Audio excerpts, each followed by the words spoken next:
do you feel that we should be concerned with what's owed to us as far as reparations and things that were stolen? Excellent question.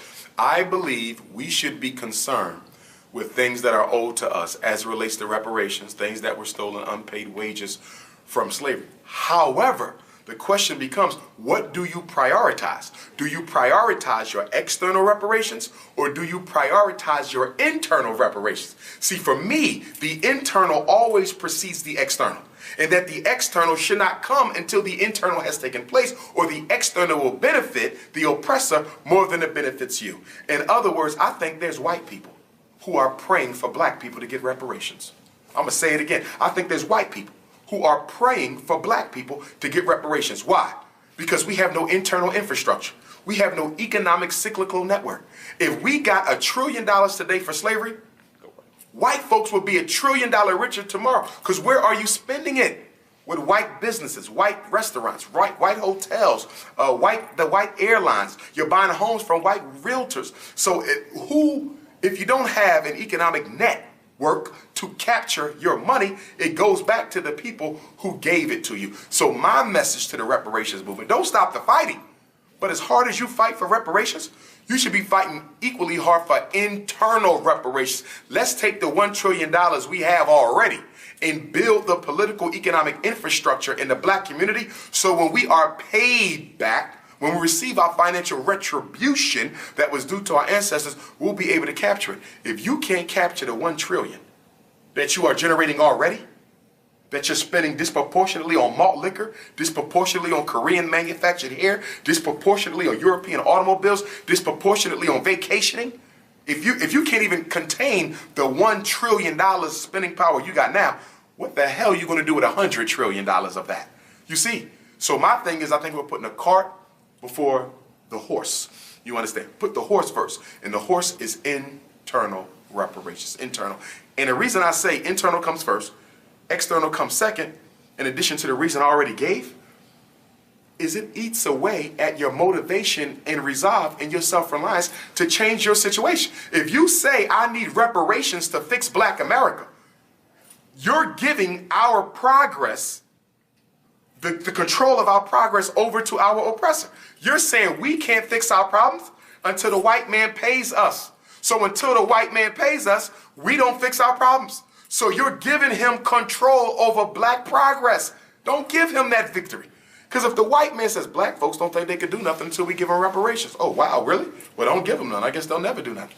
No, you don't say that. And what that does is it make black folks complacent. Well, we need reparations. Until we get reparations, we can't fix anything.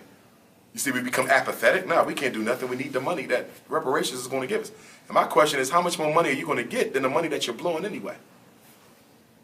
You're worried about being paid, but you're not worried about saving what you already have. Deal with the internal contradictions first. If we don't, we will blow this reparations movement if we don't take care of home first before we start going out to war with the European. My questions for the reparations movement: number one, who are the lawyers arguing this?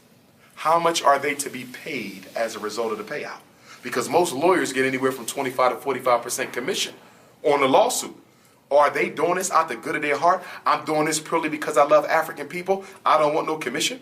Or is this a capitalistic, opportunistic scheme where they get 45% of the reparations payout? Because I'm not hearing nobody talk about that. Is this pro bono? And do we have a contract with the attorneys of the reparations movement that say it is pro bono?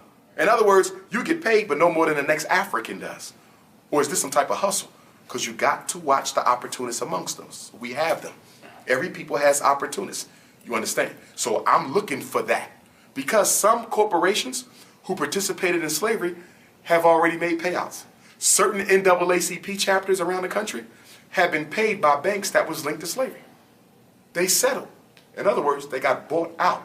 I want to know who's involved, because the white man will come along and say, listen, we owe black folk $1 trillion, but we're going to pay the lawyers for the reparations movement a couple million.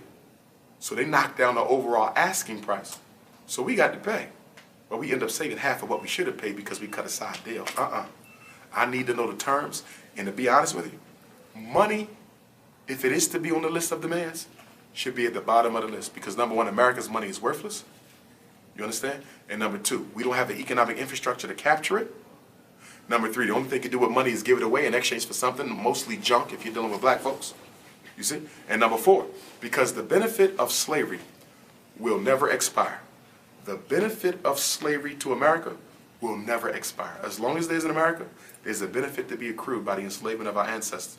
So whatever we get for reparations should also be things that can never expire. You understand? Money runs out.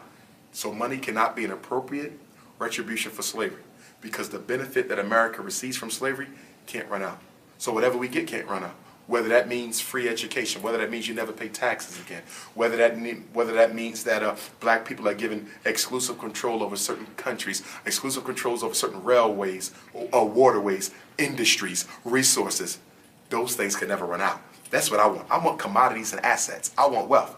Don't give me no damn cash. And I think with a lot of these reparations people, they're thinking about dollar bills. They're not thinking about commodities, wealth, and assets.